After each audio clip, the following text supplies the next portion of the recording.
And here we are live yet again. It's that time of week again, another Bogus Hangout. Kristin is just away at the moment, but we do have a pretty packed panel, and of course we'll be opening out the link for anybody else to jump in and join us very shortly. Bill, say hello. Hello, how are you? I'm doing good.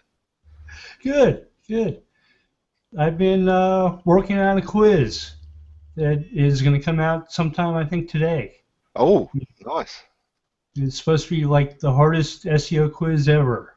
Oh, That's the nickname my teammates gave it.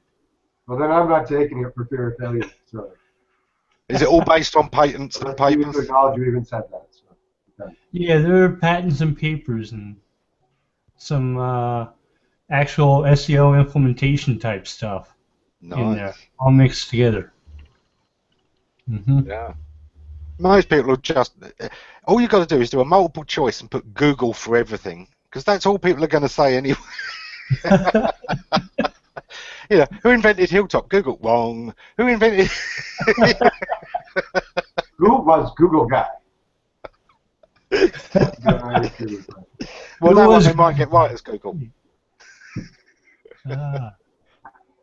Okay. Well, we're joined for the first time on this Bogus Hangout by David Harry. Say hello, David. Hi, David, and thank you for the setup line. When you said hi to Bill, I was like, wow, you didn't even set him up for that. Hi, how's it going? Good. And regular partner in crime, Terry. Hey, how are you, Ammon? All good. This is my favourite hangout of them all, because we never know exactly what's going to go on, because we never know who's going to turn up.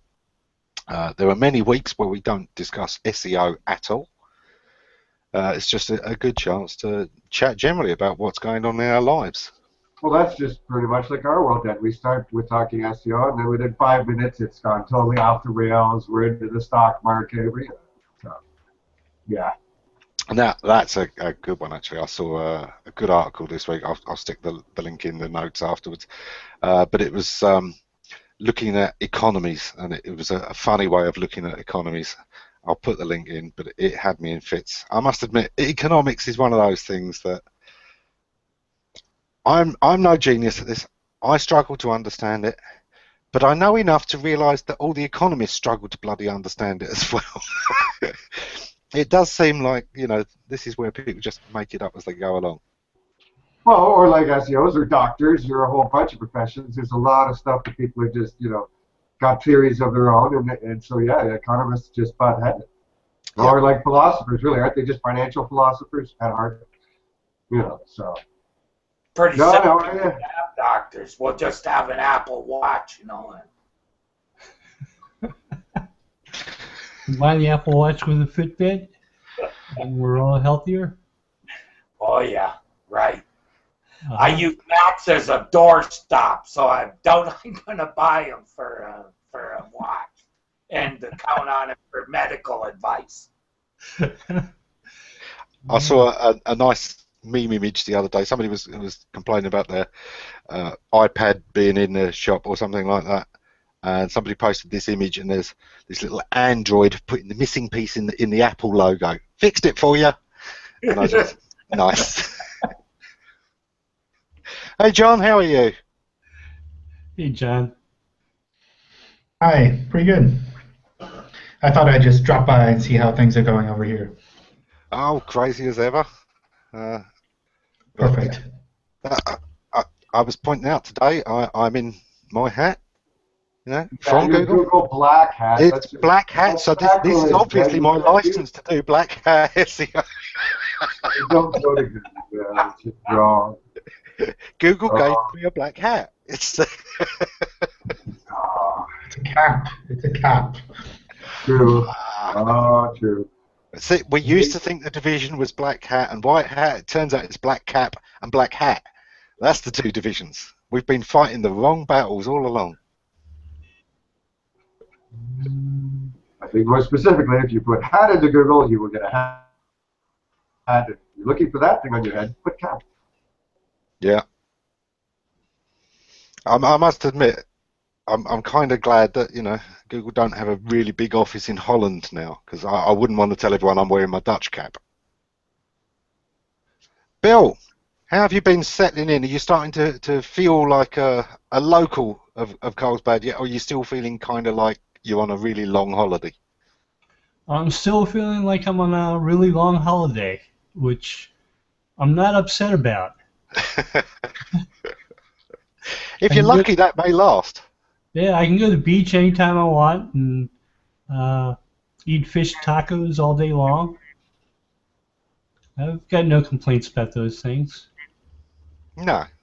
But we're still waiting to see the pictures of you surfing, skateboarding, picking up all the local hobbies. True. It's still the middle of winter. I don't know if I can get skateboarding or. Yeah, but it's not proper winter, is it? Now. Yeah. A winter where people are still walking around in shorts is not winter. True. Yeah, go on, ask David about winter. He'll tell you. Oh, don't even go there, Bill. You left us. You went down south. It was minus 38 to minus 40 Celsius here for last week. So. I talked to my brother on the phone Saturday. He said it was -4 there. I didn't want to put that yet. Yeah. How cold does it get where you are, John? It's not that bad. It snowed a little bit on the weekend, but most of it melted again, so it's around freezing, a little bit warmer. Yeah. All worst we've had really is frost. I just wonder. I just wonder if John's been begging Matt to come back so people can take his words and nitpick them all to death instead of John's. life filling Matt's shoes, where everyone takes every word you say and spins it around. Well, Bill knows a lot about this actually. Would like to spin his words around too. So, yeah, feeling for you out here, John. It's been funny. Matt used to take a lot of that load. Now you're the guy. So. Yeah, I mean, we have to do something to keep like the content flowing on the SEO blogs. It's like, thank you for that. We get to put out all the fires, so I thank you for starting them. It's appreciated. Hey, Kristin. Hey. So, what have I'm you been causing up to trouble this in the week? streams. I'm causing trouble in the streams. Someone posted a picture, of a past military leader, and I put in Plusto. Yeah, So, I think that'll be Vincent. I'm waiting for someone to. Cavalra again, but Yeah. Just trying to cause trouble. Cavalra with his finger up his nose. Hey, Kristin. Looks like they have a bunch of people. Hey, joining us. I'm causing trouble in the streams. Yes, Vincent has gone high tech there with his special effects. A past military leader, and I put in Plusto. Yeah, I think that'll be Vincent. I'm waiting for someone to. Okay, who's playing the video? Just trying to cause trouble. With his finger up his nose.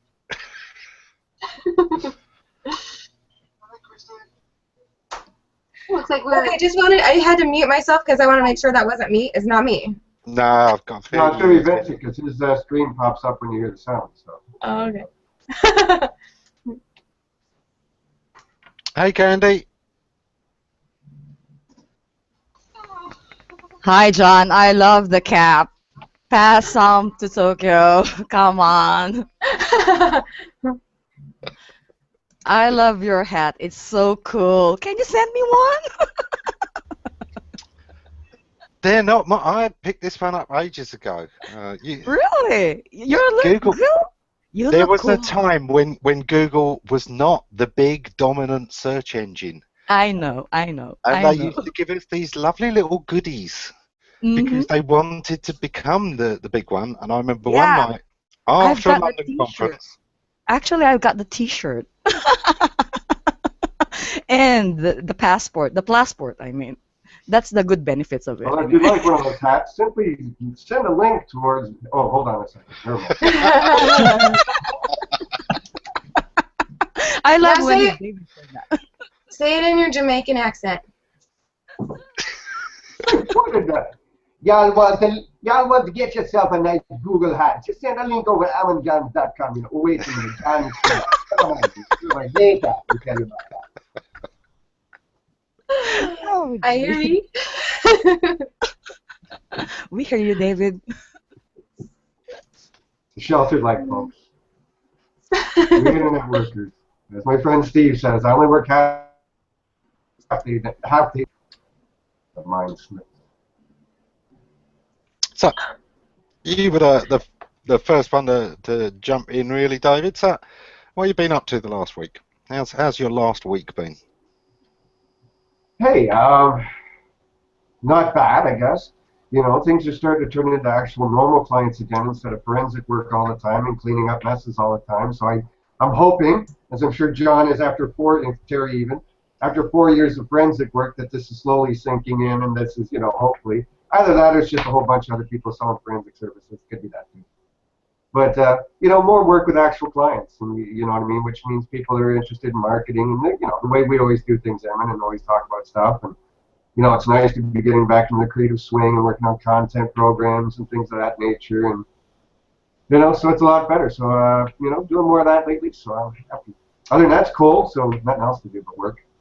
Minus 40 Celsius here in Canada, so we just work. Unlike Yeah, it's some not. people who ran away to California. Yeah, it's not exactly the kind of weather to be going out and doing family days out and stuff, is it? If family day out is a suicide pact and you all just want to be down in the snow somewhere, I think you've got the weather for it. But generally speaking, no, definitely Yeah, you're all supposed to be out there doing snow angels. not. Death angels. You know, my animals won't even go outside some days. You open the door and they kind of stick their head out, look around, and they go back in. So. Yeah.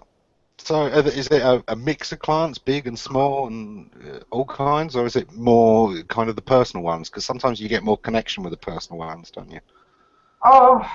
Yeah, like I've been saying, you know what I mean? I stopped doing a lot of the big corporate consulting years ago because of that impersonal red tape, you know, pissing into the wind sort of thing. As we used to say in the consulting business, 100% of the blame, 10% of the implementation. So, yeah, I've worked more SMBs now, mostly medium-sized clients, you know. So and again, you can affect change. You can help someone's life. You can, you know, and I've got e-commerce people that you helped them get through Christmas, made them a bunch of money. They're all jumping up and excited and happy. Thank you so much. You know, that's that kind of personal touch I want from when I'm working, you know. So, yeah, I'm staying away from the big corporate stuff's more money, but, you know, I'd rather that personal satisfaction at the end of the week. Yeah, I always like that, but I also I'm a pragmatist. You know, I like the fact that sometimes in helping one big company, I can be helping 1,000 people. You know, I could be creating 100 new jobs. If they implement, if that actually goes anywhere. Yeah. I mean, I worked for big UK brands that anyone in your part of the world would know the names of. They literally in 2011 they came for an audit, and then the staff turned over. But I happen to know the head SEO of the new guy coming in as well as the old guy, so he wanted to start fresh. So he said, "Give me an audit."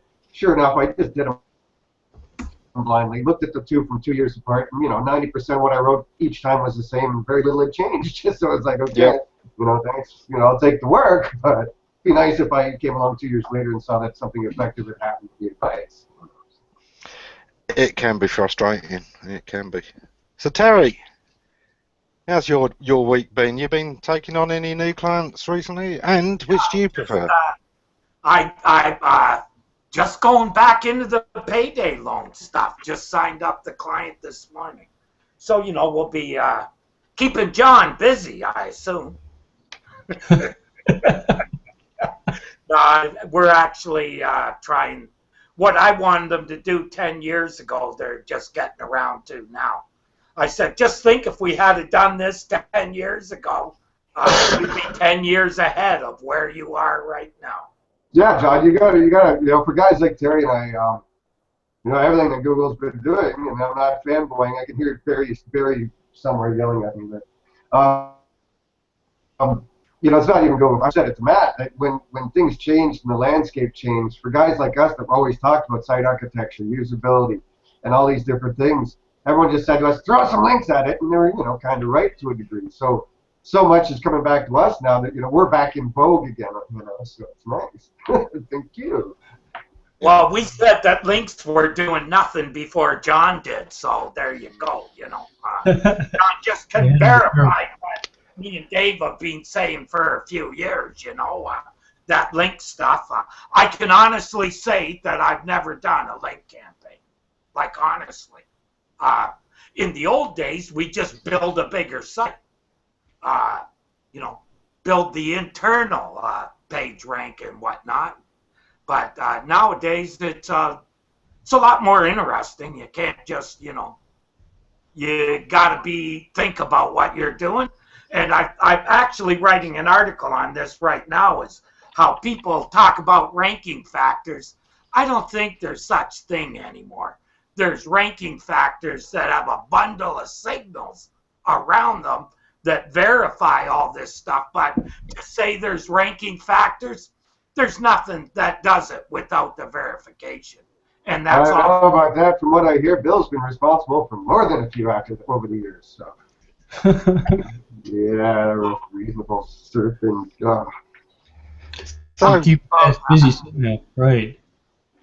Now that Terry's doing payday loans, John, do you think maybe Google should actually just ban that industry now? You know, we've been tough on them before, but now it's Terry. I mean, we should just get rid of it, shouldn't we? No, come on. I'm sure there's good stuff out there. So it's something we hear every now and then. It's like, hey, you did the payday loan update, but I still see the sites when I search for them. It's like, well, but you're supposed to. People are if you don't searching want it, for this. Yeah. I mean, there are people who are searching for legitimate sites. So we have to show something. It's not that we say, oh, well, we'll just show nothing for this query, and that'll show the SEOs, and the users will be happy because, I don't know, they have to search for something else, I guess. It's a place I've worked before. You know, I've sold some tough loans and some people who specialised in what they used to call subprime loans before that word became kind of toxic. And I didn't mind it because I went and did what I do with all the clients. You know, I did my research, and a lot of the people that need these kind of loans, they don't have a lot of alternatives. Subprime, the biggest single market there is divorced people who therefore don't have the home and security they did have. You know, and that they need this money to get through a tough time in their life while they're transitioning. And no problem with that. They understand. You know, yeah, of course it's high interest because they're taking more risk. It balances out. And the thing is, you can consolidate if your loan is, you know, not in great condition. You can, if your situation improves, get a loan from a regular bank or under better circumstances, pay off that one, not have to pay that high interest rate anymore because you got to a position where you could get safer loan. I didn't mind doing that. The toughest industry for me was insurance.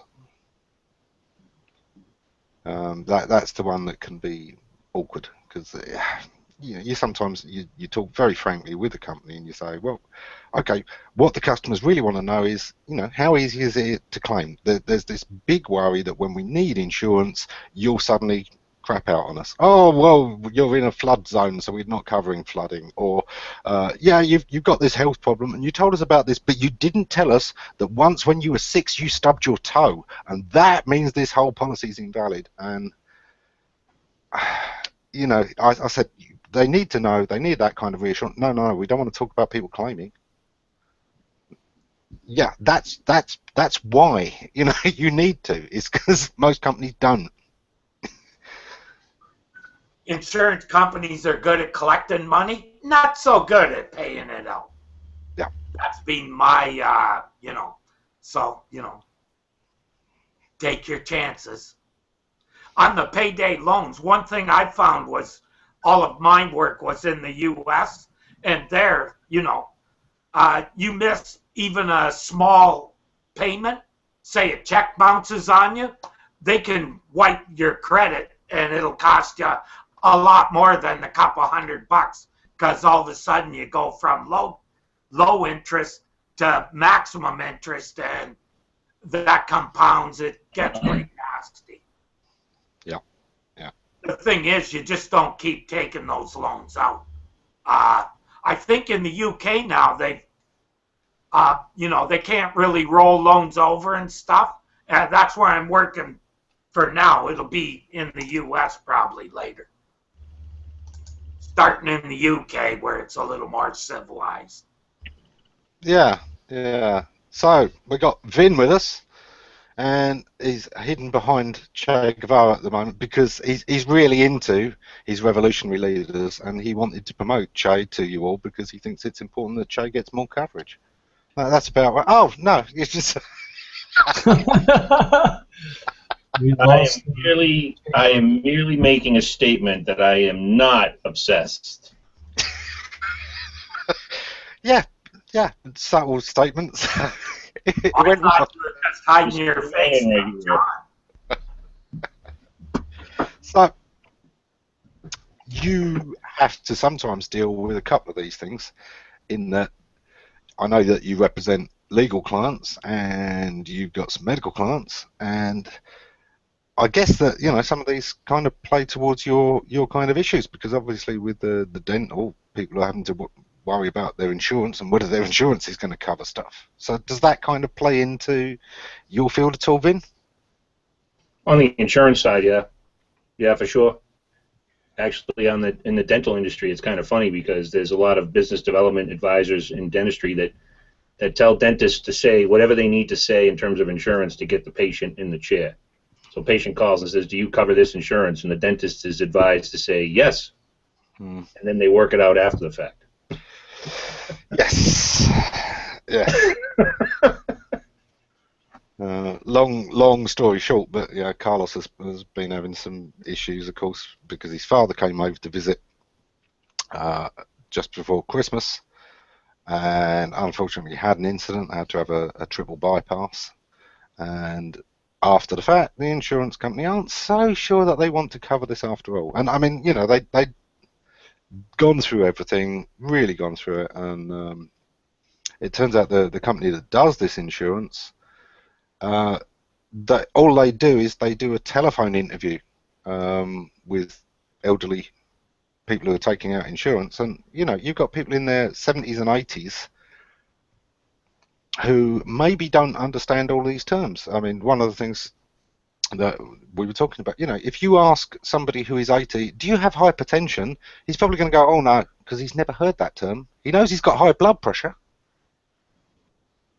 but he's never heard the word hypertension. I know his doctor's never diagnosed him with that, and these kind of things can be very, very awkward.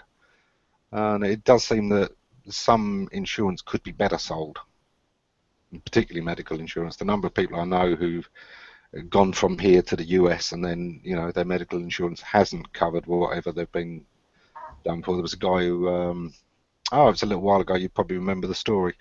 There was a guy from the UK, went over, had his appendix rupture or something like that, and ended up with thousands and thousands of dollars in debt as a student, and yeah, the insurance didn't want to cover it. So I've always wondered, is insurance obviously is a profitable business model, but is it an ethical one? And at what point, when insurance companies start telling doctors how to diagnose their patient based on the amount of money that they want to pay for a procedure, does it become problematic? Or is it problematic? I don't know. I've always thought it to be problematic, but the vast majority of insurance company owners don't. Yeah, I mean, yeah, it is one of those tricky ones. There are some good insurance companies out there. Years ago, I mean, in the UK, I remember I had no trouble with a company called the Prudential the one time we needed them. No problems at all. They still were the kind of company that sent somebody round to visit you quite often and check with you that everything was good. And I think there's just, it got to be where a lot of other people saw easy money in this, and as we've seen more and more companies move towards automation, and telephone service only, web service only. I think distancing themselves from the people they're supposed to be serving hasn't been a good thing for them. I think there's a few industries where the internet may have actually dehumanized the services. What do the rest of you think? I think that's true with banks. Yeah. Mortgages appraisals have become commoditized, and they're crappy appraisals. That's what basically caused the subprime debacle in the States, because they quit really appraising properties. Oh, do you have LegalZoom, and is LegalZoom an international web service where you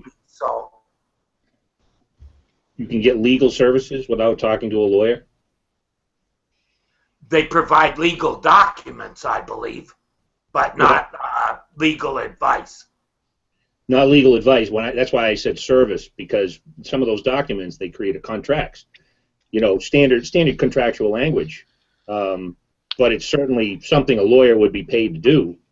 So it's a service, replaced by a downloadable form. And I know they have levels and grades of it, but I mean, and it can be tricky because, of course, those lawyers take those right out of a frickin' book anyways, and that's where they get theirs. I've worked with lawyers. That's the way they work. I know that's the way the real estate stuff was done when I was working in real estate. Those guys write contracts from scratch. That's baloney. That's what a standard audit report is for a major, publicly traded corporation.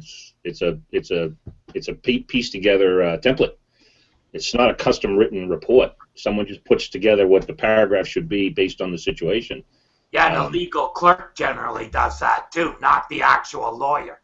He just puts his name on it and collects the money, but a legal clerk does most of that work. But when it's all copy and paste, does it matter? Yeah, right.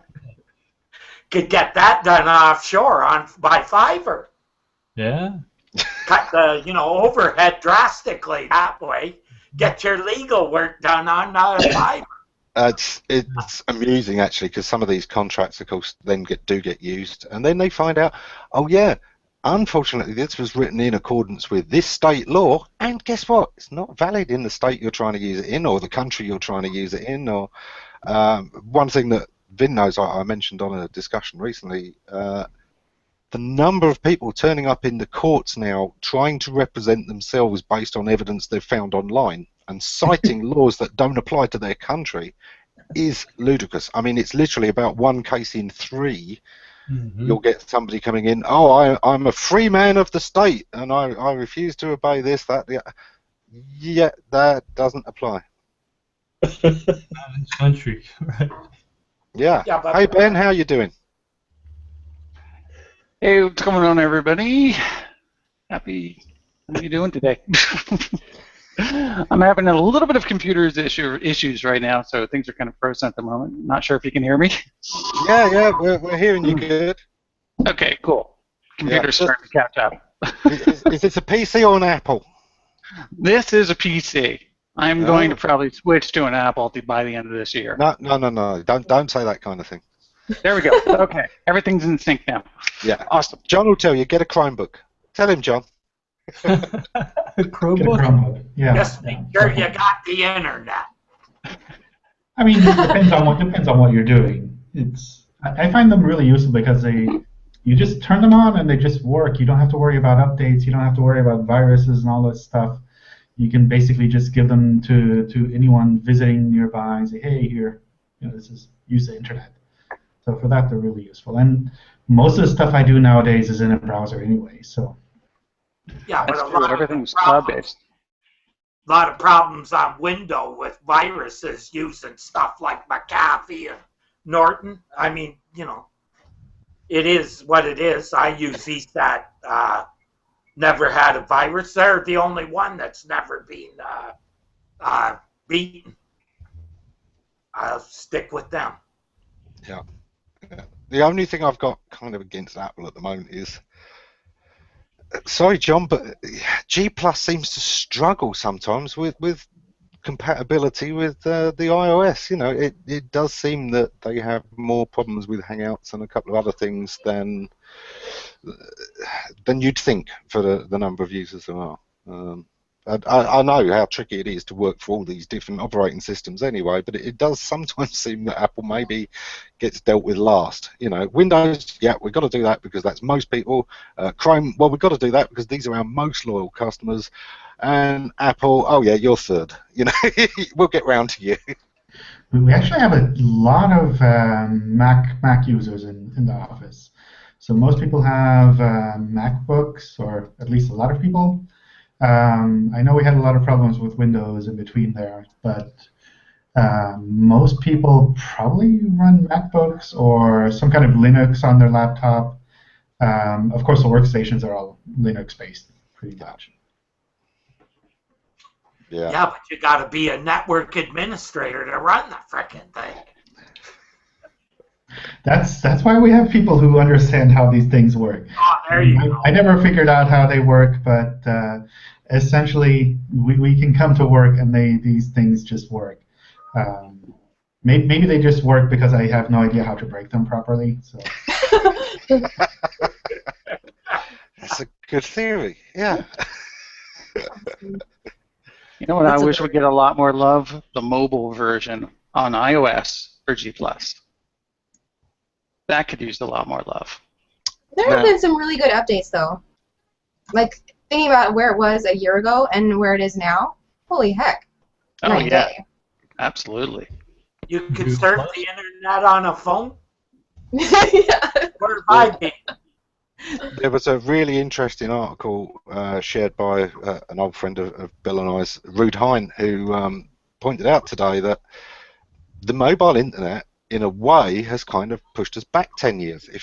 If you think of, you know, all the speed advantages and everything we've been able to do with design in the last 10 years, suddenly mobile, even on 4G, because you don't know what the coverage is going to be like in any given area, you know, we are suddenly having site issues and people having to do image replacements and people having to do all kinds of things to reliably deal with mobile users. That's it's kind of a step backwards. Yeah, I do agree with that. And living in the country in a high-tech, we are in the high-tech country, and this is Japan. Every 6 months, we are bringing out new mobiles for, you know, this is a crazy country anyway when it comes to electronics and devices. From antivirus, from electronics, you'll get crazy with this, especially for, well, this is the first country that is an Apple user. That's number one. Android is not that much popular. But still, they have this very effective, you know, antiviruses. They're only for the Japanese sites. And, you know, you get crazy for laptops, mobiles, tablets, you name it, we have it. And this is the country you have to go first. And a lot of people are searching for that. And I said, oh, geez, you get crazy when you got in Japan about this stuff. Asia generally just does seem to like the mobile internet a lot more. I mean, you know, throughout Korea, throughout Vietnam, throughout all of Asia, pretty much, the mobile is often the main device, isn't it? Yes, exactly. Right now, the Japanese rival right now is the Chinese. The Chinese has their own mobile, which is, you know, I won't mention the name of the company, and everybody knows, I think, which is Geeks. You know, everybody's the name. What the name is? I won't mention the name. They have exactly the same quality as Samsung and Apple. So this is the Japanese rival right now, and Samsung and for Apple, and it's only for the Chinese. You know, Chinese are pretty tricky about this when it comes to electronic devices, which they have to level with us, and they cannot beat that. Even for layouts and everything, they have to copy everything from bags, brands, from the design of Apple, from the design of Samsung, everything. They want to be on the top, but still, they cannot beat those guys. And for us they cannot beat us. We're still leading to them, but still, they have this. We have this rivalry every now and then. Yeah, I'm one of those people. I really, really wish I didn't need a mobile. I miss the days when I went out and I'm out. You can't reach me. I don't have a mobile phone. Back in the day, John, that's when I would leave my pager at home. Yeah. Like, I am going Exactly, out. David. There's an answering machine. Put the pager down and go out. Yeah, You know? exactly. Answering machine. I love the days where the pocket bell system still exists. I miss those days. You know, you do. You get people in their 20s. You know, you didn't have mobile phones. How did you arrange to meet? We turned up when we said we were going to. We didn't make any of those excuses. Oh, I'm still on the new train. world You left early. where you go down to the pub and you're sitting with 5 other people at the pub. You can turn to talk to one of them because you're there to be social, and all 4 of them are. Yeah, David, I agree with you. Well said. We used to go out to talk to other human beings. Now we just, you know. Well said, well said, well said. Nowadays, no, you cannot find this, people interaction personally. All you can see everywhere in the world, they're just looking at their smartphone. Hey, talk to me. Don't look at the phone. Talk to me straight. I'm here in front of you. Hey, don't talk. Well, talk. I got my wife works with me in the home office. She's literally about 20 feet away from me, and I'm still texting on Skype. She's texting my daughter upstairs on her phone. It's just the world is a strange place now. The world right now is a crazy world, and the Chinese term that they have a certain term for that. I think it's the internet. What you call this? Phobia or something like that. They named it a year ago for that, and they are really very. They're phobic. They're really crazy about for mobiles and internet, and they're having to face. A lot of addiction centers. I noticed. Yes. Stories about that addiction, recently. yes, the internet addiction. A year ago, they have this issue about that, and I think they have a fine if you're being caught up with this. And for other Asian countries, they are very strict about this because you know what will happen about internet.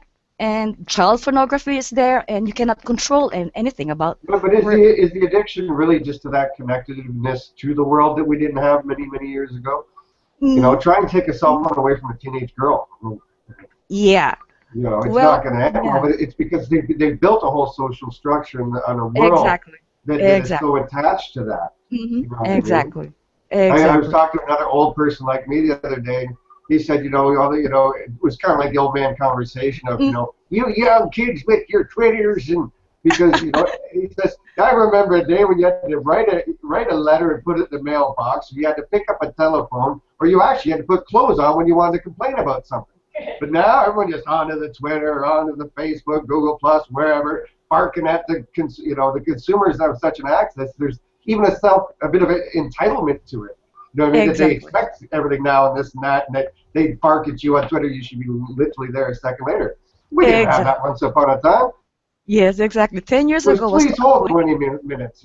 Exactly. 20 years ago is what's totally different. I miss the part that the human interactions back the days. Right now, though, this human interactions is starting to lose about this smartphone and this tablet stuffs and all this the social media stuffs. I miss all those things. But still, one thing about the good by internet, you can have the connection all over the world what you want. That's what this Hangout is one thing. That's the essential of a good part of it. Being connected to everybody. I guess we'll find out someday. Yeah, for better or for worse. Yeah. Upon using, it depends upon how you use it, and that's the point. It depends upon you use it, and that's it. Control the technology, don't let it control your life. Exactly. You control it within your life. Don't let it control your life. Exactly. Yeah, you have a real life. Don't be in the cyber world's life. You have to divide. You have to make a portion of it. Don't be stuck in the cyber world. Be part of it. Maintain your personal life and the cyber world life. You can have a good life. It's one of those things, though. It plays to our insecurities, that are basically human. There's things going on, and I might be missing it. And the more information, the more we connect around the world, and there is always a conversation going on somewhere that we want to be a part of. People are finding it very, very difficult to find the willpower and self-control to say, no, I'm not going to be part of this one. I'm going to sit it out. I'm going to miss it. There's a lot of us that are learning to do it, but there's a lot of people who haven't got that skill, and they're sleeping with their They just need mobile to get a phone. wife that sits there and stares at them with that look, tapping the fingers and the toes. And, Only can you're ready hear to get the out pretty tapping quick, sound. man. I'm off. I gotta go. You can only hear the tapping sound, and okay, that's it. I'm done. Yeah.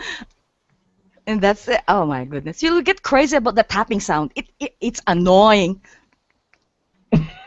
It's really annoying. And then sometimes it beeps up. Come on, give me a break. I'm sleeping. Turn it off. I think it Sometimes brings up a it's good crazy. point. Everything in moderation and trying to regiment yourself kind of in such a way that it doesn't get in the way of your real life. You know, because, I mean, like you're saying, it's like when you go to dinner, it's like, okay, well, have a rule. Everybody leave their phone in the car. Like, so we can actually have a real conversation. Well, no, if you've got kids somewhere, maybe with a babysitter, that's the reason you've got a phone in some instances, is in case there's an emergency. It's again, like she was saying, it's that self-control. It's the ability to look at the phone, go, not important, put it back. That's simple. It's not the babysitter, put it back. Get on with your night. It's that self-control that's required. I'm thinking of implementing a rule with everybody I know. Look, it's called a mobile device. If you're not moving around a mobile, you have to not use it. It's that simple. Simple as it using is. it at home. I really agree with that, John. I really agree with that. I think what everybody's forgetting is there is a new generation, and the way we see mobiles as an additional, an add-on to facilitate whatever we do, with the new generation, it's a part of their life. It's their arm, it's their hand, it's their brain. So what we need to do is appreciate that. So we're not, the kids are changing. We should just follow them, and it's supposed to. And I do. Like I said earlier, I've got a teenage daughter. You try getting that thing out of her cold dead hand, man. My wife is laughing. See, it's true.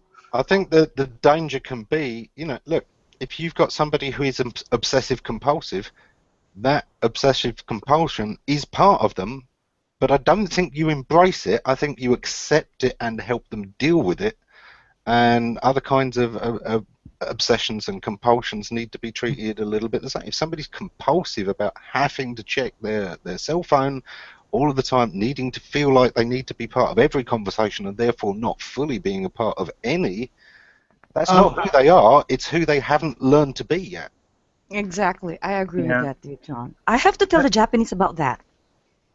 I think the challenge, though, is that, as we move forward, more faster towards the Internet of Things, where everything is going to be connected, everything is going to be talking to each other, and data is everywhere, is that the role of parents in teaching their children to kind of have that type of restraint. It's going to be very difficult. I mean, you've got everything from wearable devices, you've got glasses devices, everything's being worked on, and it's going to come to fruition very, very soon. So we're going to have an entirely new generation that's going to be very used to all of that, whereas we all come back from, having the brick cell phone days, to now having full awesome, devices that have Android, iOS, etc. And it's enriching our lives. There's some detriment, of course, too, which we're talking about right now. But it's going to be very difficult, I think, to control over the next generation. You're raising a good point. If the big corporate giants are going towards a wearable tech future, then it's not a mobile phone that you pick up. You're wearing that technology. It's on you. So you can't put it away. It's a part of you. And I think for the big corporate giants, that is their end goal, to integrate humans with tech. And they're doing a good job. I hope the new generation will use the new technology in the best way that they can. That's my wish only for the new generation. Not for the worst, I mean for the good. I hope so. I am only wishing this. You cannot control anything, but still you have limits. You know your limits are, and I only wish for the new generation they know how to use these new stuff, new devices, everything for new technology, from social medias, from mobiles, anything, from electronics, from communications, internets, everything. I hope they do that in the best way and use it in the best way as they can. I'm It's quite the enjoying the businesses. idea of the Internet of Things. You know, I'm looking forward to the day where my answer phone message is, Ammon is busy right now. Please talk to my fridge. LOL. No, but you're right there. I think it's the businesses that are using the data in irresponsible ways. So if somebody can track you and follow you and sell you something, why wouldn't they? Because they can get away with, if you can get away with it, you want to do it. And if Well, have businesses for continue, your personal assistant, though. go for it. And personal assistants everywhere. Once Windows upgrades and Cortana is set loose upon the world, and we'll have Cortana and Siri and Google Now, and they'll all be talking to each other for us. Yeah. So everything's going to be personalized, programmatic. Artificial intelligence is going to get better. So this whole talk of trying to separate humans from mobiles and make it more personal with separation is wrong. It's all about how do you wear that technology and make it more a part of your life, because that's the way it's going anyway. Okay, let me jump in on this because this ties in with Lee's point here. You know, he's saying, yeah, look, mobiles aren't killing the conversation. You know, it's the fact that the conversation's boring, they'd rather be on mobile. But that's part of my point. You can always, if you've got the entire world of choice, there's always something better.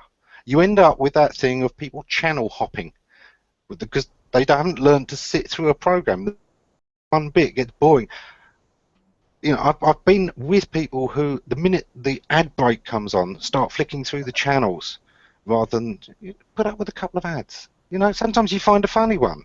You're never going to see a good commercial because you're always flicking through the channel, and it's not like you're going to get enough of anything else to actually get to grips with it. But you may get distracted for just enough that you don't go back to your original program in time and end up missing, you know, an important part of that.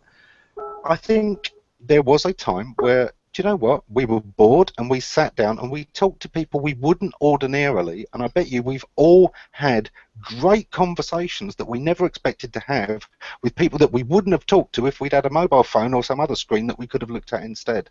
And that makes the world a poorer place.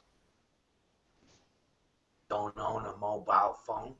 Don't even have the voicemail on my phone. If I can't answer it, I don't need to talk to you.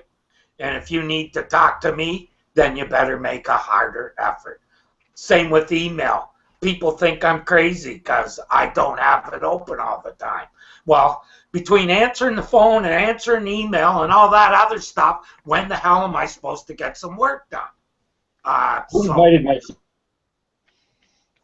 That's how I handle it. I just shut the email off, shut the phone down, and, you know, call me back.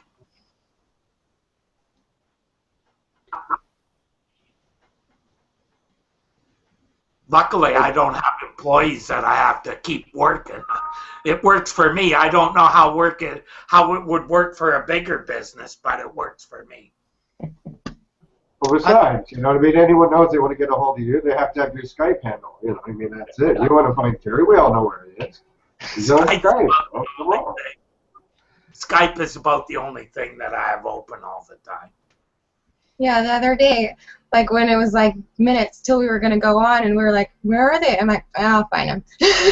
I had no doubt. I was like, I'll find them, no problem. Skype for me is only for family uses only. And that's it. And always on G+ Hangouts. And that's it. I think that's a good point. You have to have your boundaries. Yeah, to choose exactly. channels. Mm-hmm. Exactly. Also, one of the good things that, you know, like, for instance, that Google just released, what was it, I think this week actually, or last week, was the whole new ad unit for calling basically directly from mobile. And I think that's a great boon for business. I mean, you know, we are in a mobile world, or in a mobile web and a social web. And having that ability, like, you know, I mean, with my business, I love getting phone calls. So, I mean, I'm going to be taking advantage of those mobile ad units, the call me ad units, probably immediately, actually. So I mean, so there's also that positive effect of being able to catch somebody right then, right there, when they're looking for you, and they have their mobile phone right in their hands. They're searching for your type of service, and they can call you right away. I mean, that's just fantastic. Yeah, I agree with that with Ben, since I use Hangouts a lot, and it's a great benefit for me since I'm always on the field in Tokyo, and every now and then I'm sharing a lot of stuff, and for me inside and internationally, I find it very, very effective and very useful. And I hope Google will upgrade it in a better way, most better way than it is. I mean, I'm looking forward for those things. Aside from that, as Ben had told.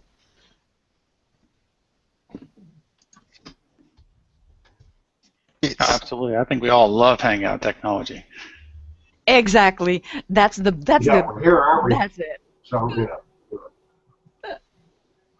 It's certainly a very interesting platform.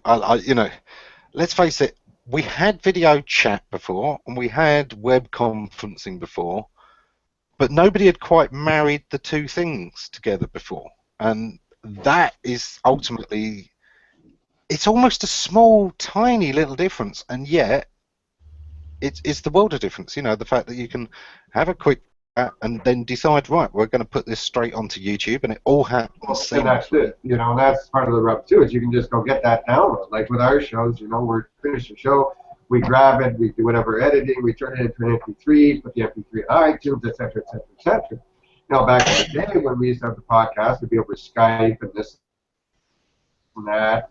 Then Skype stopped supporting multiple video chats or whatever, and so, you know, this is just one very handy place for us to do that all in one spot now. So. Hmm. I agree with that.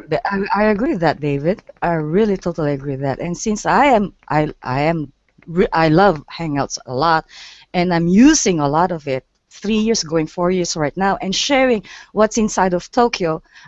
It's for me. I have a real great benefits for it locally and internationally, and I don't have any problems with that.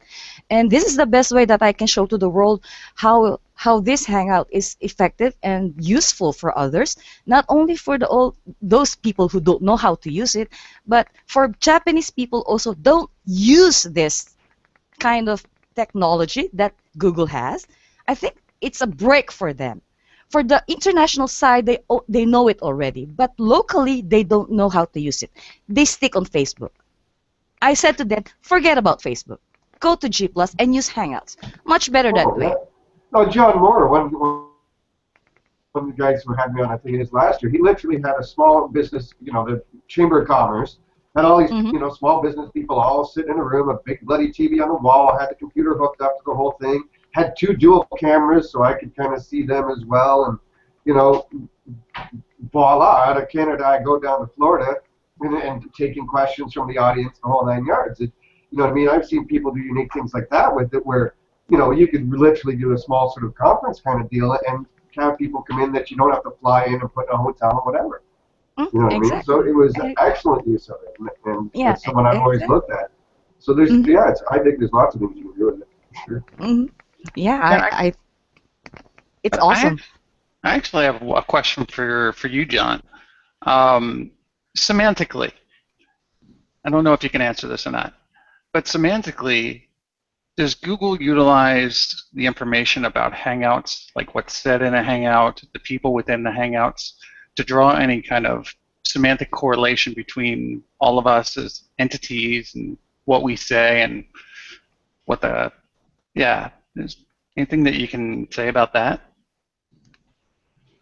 I don't think so. I would go with you need a tinfoil hat. Yeah. Your best off. That's, I mean, I don't even think we kind of keep track of what's happening there in that sense, because it's just so much data on the one hand. It might be that in between we kind of keep track for debugging purposes, those kind of things, but I'm pretty sure we don't do anything past that. And I mean, this is probably a bit different because this is on YouTube, and if it's public, then that might be something completely different. We do try to recognize what people are saying, if we can tell that it's like speech, people are talking, and we use that for like the subtitles, the translations, those kind of things.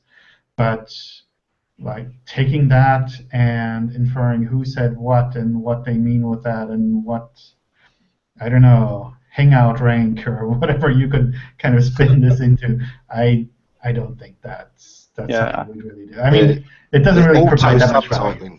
The I would think that subtitling is pretty poor at the moment. I've done a few hangouts and I've looked just to see, what does it automatically come up with? It didn't get one word right. Now, maybe it's geared up for the American accent, but literally not one word, not one syllable was correct on it. And I was kind of disappointed. Sorry, Bill?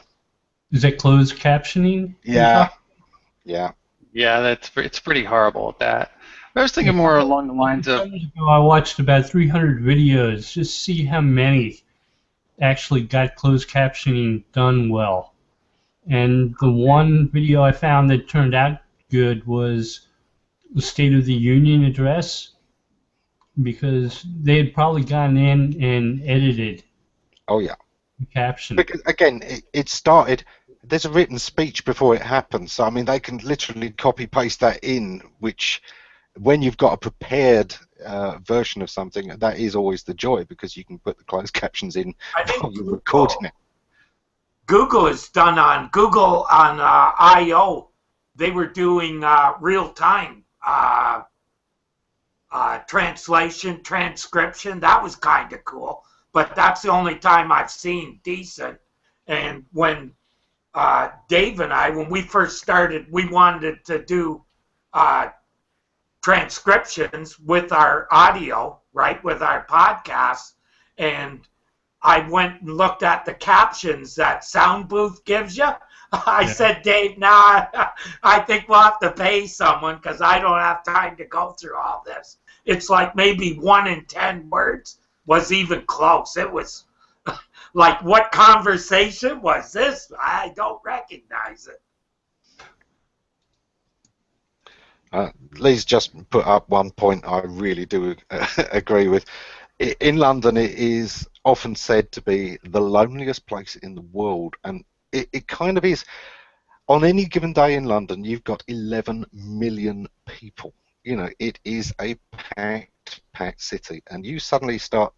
The only way you can deal with those kind of crowds is to mentally shut them out. Yep. So London is this place where everyone goes through with these kind of psychological blinkers on and pretends nobody else is there. It's the only way you can cope with, the London Underground tube service, where you're in a train, in a carriage that's designed for about 80 people with 180 people. You're going to spend the next half an hour with your nose in some stranger's armpit, and you need to kind of pretend it isn't happening. So when somebody suddenly says hello and reminds you that they are real people, it makes you step back, But yeah, London is the craziest place. Yeah. It happens here in Japan too. It's a crowded country. That's why you can see all of those videos and everything. Oh my goodness. If you step back, you're stuck. And that's the Japanese way. You have to get used to it. Well, we're coming to the end of the show, so let's go around and get any sort of last thoughts, closing thoughts, or what you've got coming up in the week ahead. So I will kick it off first with Kristin. You had to start with me. Okay. We're just we're getting ready to do some stuff with Lend One Hand. Aaron and I are going to be working on that today, so we're going to be inundating everyone's streams with goodness and fluff. Get ready. Excellent. We shall look forward to it. If anybody in the audience hasn't, looked up Lend One Hand, please give it a check, see what's going on, because there's some good ideas there and they could use some help. Dave. Staying warm. That's all I got. Oh, and I turned 49 next week, so there's going to be some drinking going on this weekend to, last. But it's the other now. What are we doing? Terry and I, the usual. We got the Regulator Search News tomorrow, and then we've got the SEO Friday Chat on Friday. So. Excellent. Six years and running. Wow. Terry, because we're Yeah, going to pretend that you don't just spend your whole life doing whatever David does. I know people think you do no, sometimes. not all the time. No. Right now, for the next regulators tomorrow, I'm working on a piece trying to explain the different signals that Google could use to establish local. I don't think people really get how the TLD, the location of the host and all that. I'm going to try and put it in simple terms so that there's not so much misconception about, and how you don't target necessarily a location, but a Google index. For instance, in Canada, a lot of times we want Hey, you keep going, we're not going to need a show. Okay, sorry. Just giving us a good Do plug it all here. here. Can I just steal the end of this recording and put it on there tomorrow? Thanks. That's a good show, anyhow. Bill, Yes. what you got coming up in the next week? Next week I'm going to SMX West, and I'm giving a presentation on direct answers, which should be fun. I'll be practicing my presentation over the weekend.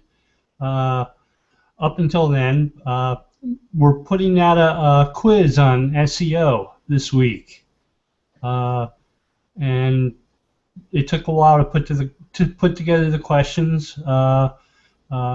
I've featured a number of sources to the questions so people can look up the answers if they have issues with them, and hopefully they won't have too many. But it should be fun, and I think we may be getting that out there publicly today or tomorrow. It's hard writing SEO questions, especially wrong ones. Yes, and even then to think of the ways that people can interpret a question and technically answer wrong for all the right reasons. That's one of the hardest things about writing SEO posts is to look at all the provisos you have to give of, yeah, this is usually good advice, but here's 18 cases I can think of that it wouldn't necessarily be the right advice. So, John, what are you up to this week other than looking forward to taking Bill's SEO test to see what you know about search? Yeah, that sounds like a good idea. These things are always fun. I guess at work we have a couple blog posts lined up, which I don't know when exactly they'll be ready, but we're always working on new stuff. Most of the gang that I usually sit with, they're currently in California. On the one hand, meeting with lots of people there, and also getting ready for SMX West. So maybe Bill will see some of them. So because they're all busy in California, that means I get to spend my European daytime working through my pile of email that gets bigger and bigger. And apart from work, one thing I'm trying to get working is a Raspberry Pi to connect to my 3D printer so that I can 3D print from the internet and watch it work. Cool. It's kind of like that refrigerator of yours where I can just call home and say, hey, I need another cup, and it starts printing one for me. Yeah. Well, I'm waiting for the day when you can use a 3D printer to print a 3D printer. That's just going to be epic. I think a lot of these parts are actually printed by 3D printers, and you can repair it like that. Yeah. Vin, what are you up to this week? More of the same. You lead such an interesting life. Candy, I think you were the next one in. Yes, well, aside from my community, the Virtual Photo Workers in Tokyo, we're now in a new project, the Live Photo Workers Worldwide. And after this, by lunchtime, I'm going to have business talks about the wine factory here and the Japanese alcohol, the sake. And we're bringing that into international broadcast as I do regularly. and I'm doing it already for 4 years. And we have a lot of events coming up, from wines factory to the baseball games here in Japan, and I'm bringing this through Hangouts. And I think we're pretty good with this, and I'm trying to push it very well, and everybody is paying attention to that, and I hope for the best, and that's it. Cool. Ben? Oh, actually, this week, nose deep in bringing on new clients. That's always a fun task. And last year, my big goal was to get email marketing off the ground for our company, and got that out the door. This year, my big goal for the company is to actually write a lot more. So I'm happy to announce that I'm got accepted to Social Media Examiner. So I'm nose deep in working on that article. So, and if anybody in the audience has some great examples of brands that they love on Google+, but they cannot be household names, drop them in the comments, because I'm looking for some great examples. I'll give you mine right now. It's Nodex. I think they do a superb job with their brand on Google+. But I agree with that. Ben, never say you're nose deep in getting new clients. It really doesn't give a good mental image. No. You imagine a pair of buttocks. No. I'm nose deep in getting them started. But you're right, nose deep. That does kind of sound bad. Come on, birthday boy. What are you up to this week? Oh, I'm quite random, right? So I've got my work stuff, which is quite different to everything I do in G+. But I just decided I might get David Amerland to do Bill's quiz, and because he's quite good with SEO and he's got his book out. Then maybe get Todd to do it as well to see who gets a better score. Well, folks, that's all we've got time for this week, but we've had a great time. Do take the time to check out all the people we've had on, and we will dive into the comments, and we will see you again for another Bogus Hangout next week. Take care.